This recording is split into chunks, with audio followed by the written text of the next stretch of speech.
ADSK, Starboard Value. Now, this is an activist fund. That's what they do.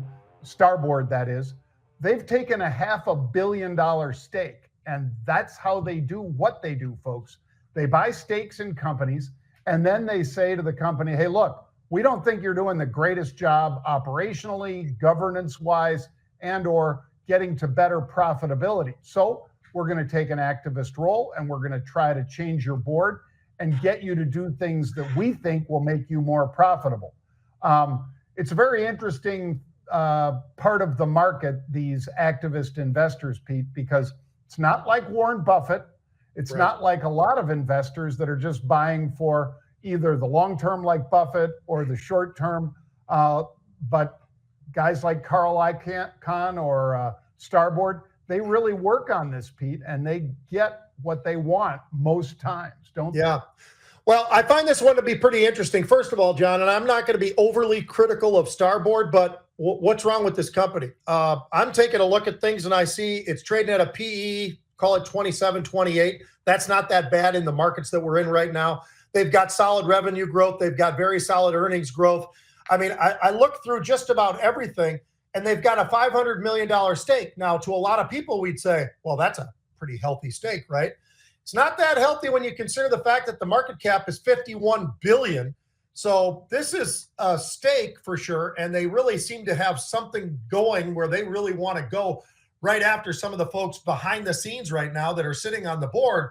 But all things considered, John, I'm looking at it going, all right, so let's see. The stock price in the last 52 weeks is 192 all the way up to 279. Here we are at 236.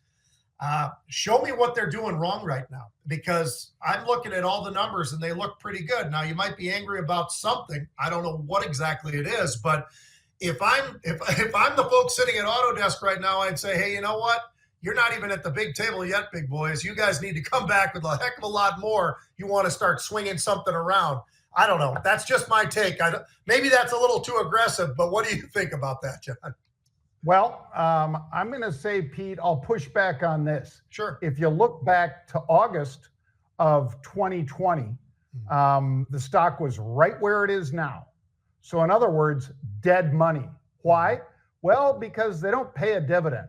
So if you've held this stock since August of 2020, let's call it pretty dang close to 4 years, you've held this stock and you don't get a dividend, unless you do what Pete and I do, which is creating a dividend by selling upside calls. If you've been selling upside calls, you're pretty happy, because what you want is a stable stock that you can sell upside calls against it and make that money as your dividend or your rent.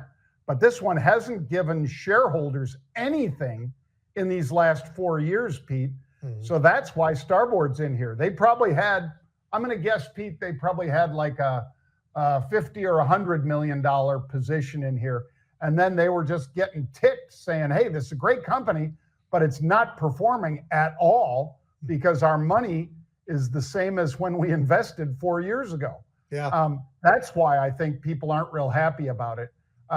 We'll see if Starboard has good ideas. Sometimes a lot of what they do is the same thing, Pete, that a lot of private equity does, and that is lever it up, put a bunch of debt on the company and all that stuff. That's not a good idea. But we'll see what their ideas are. I haven't heard them yet, but that's why I think Starboard's in this one, because it hasn't performed in 4 years.